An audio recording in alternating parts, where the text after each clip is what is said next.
23वां अध्याय शिशुमार चक्र का वर्णन।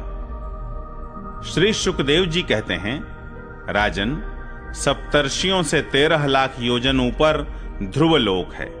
इसे भगवान विष्णु का परम पद कहते हैं।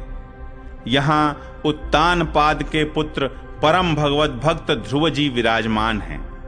अग्नि, इंद्र, प्रजापति कश्यप और धर्म, ये सब एक साथ अत्यंत आदर पूर्वक इनकी प्रदक्षिणा करते रहते हैं।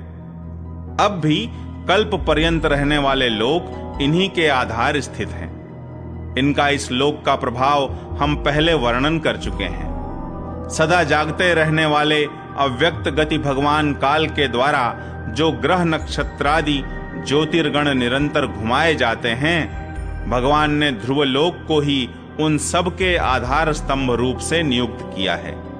अतः यह एक ही स्थान में रहकर सदा प्रकाशित होता है। जिस प्रकार दाएं चलाने के समय अनाज को खूंदने वाले पशु छोटी, बड़ी और मध्यम रस्सी में बंधकर क्रमशः निकट, दूर और मध्य में रहकर खंभे के चारों ओर मंडल बांधकर घूमते रहते हैं, उसी प्रकार सारे नक्षत्र और ग्रहगण बाहर भीतर के क्रम से इस काल चक्र में नियुक्त होकर ध्रुवलोक का ही आश्रय लेकर वायु की प्रेरणा से कल्प के अंत तक घूमते रहते हैं। जिस प्रकार मेघ और बाज आदि पक्षी अपने कर्मों की सहायता से वायु के अधीन रहकर आकाश में उड़ते रहते हैं, उसी प्रकार ये ज्योतिर्गण भी प्रकृति और पुरुष के संयोगवश अपने अपने कर्मों के अनुसार चक्कर काटते रहते हैं, पृथ्वी पर नहीं गिरते।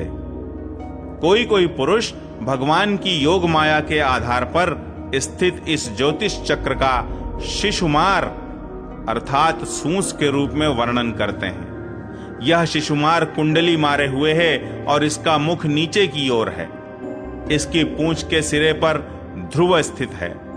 पूंछ के मध्य भाग में प्रजापति, अग्नि, इंद्र और धर्म हैं।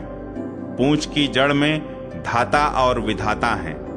इसके कटि प्रदेश में सप्तर्षि हैं। यह शिशुमार दाहिनी ओर को सिकुड़कर कुंडली मारे हुए है। ऐसी स्थिति में अभिजित से लेकर पुनर्वसु पर्यंत जो उत्तरायण के 14 नक्षत्र हैं, वे इसके दाहिने भाग में हैं और पुष्य से लेकर उत्तराषाढ़ा पर्यंत जो दक्षिणायन के 14 नक्षत्र हैं, वे बाएं भाग में हैं। लोक में भी जब शिशुमार कुंडलाकार होता है, तब उसके दोनों ओर के अंगों की संख्या समान रहती है। उसी प्रकार यहां नक्षत्र संख्या में भी समानता है। इसकी पीठ में अजवीथी अर्थात मूल, पूर्वाषाढ़ा और उत्तराषाढ़ा नाम के 3 नक्षत्रों का समूह है और उदर में आकाश गंगा है। राजन, इसके दाहिने और बाएं कटि तटों में पुनर्वसु और पुष्य नक्षत्र हैं। पीछे के दाहिने और बाएं चरणों में आर्द्रा और आश्लेषा नक्षत्र हैं तथा दाहिने और बाएं नथुनों में क्रमशः अभिजित और उत्तराषाढ़ा है। इसी प्रकार दाहिने और बाएं नेत्रों में श्रवण और पूर्वाषाढ़ा एवं दाहिने और बाएं कानों में धनिष्ठा और मूल नक्षत्र हैं। मघा आदि दक्षिणायन के 8 नक्षत्र बाईं पसलियों में और विपरीत क्रम से मृगशिरा आदि उत्तरायण के 8 नक्षत्र दाहिनी पसलियों में हैं। शतभिषा और ज्येष्ठा, ये 2 नक्षत्र क्रमशः दाहिने और बाएं कंधों की जगह हैं। इसकी ऊपर की थूथनी में अगस्त्य, नीचे की ठोड़ी में नक्षत्र रूप यम, मुखों में मंगल, लिंग प्रदेश में शनि, ककुद में बृहस्पति, छाती में सूर्य, हृदय में नारायण, मन में चंद्रमा, नाभि में शुक्र, स्तनों में अश्विनी कुमार, प्राण और अपान में बुध, गले में राहु, समस्त अंगों में केतु और रोमों में संपूर्ण तारागण स्थित हैं।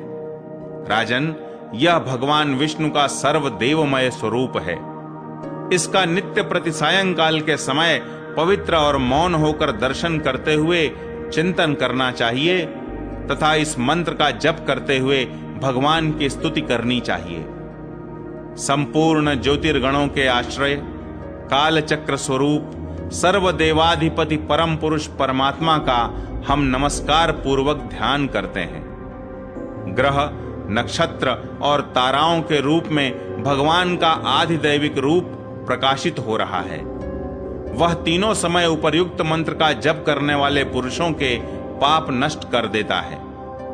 जो पुरुष प्रातः, मध्याह्न और सायं तीनों काल उनके इस आधिदैविक स्वरूप का नित्य प्रति चिंतन और वंदन करता है, उसके उस समय किए हुए पाप तुरंत नष्ट हो जाते हैं।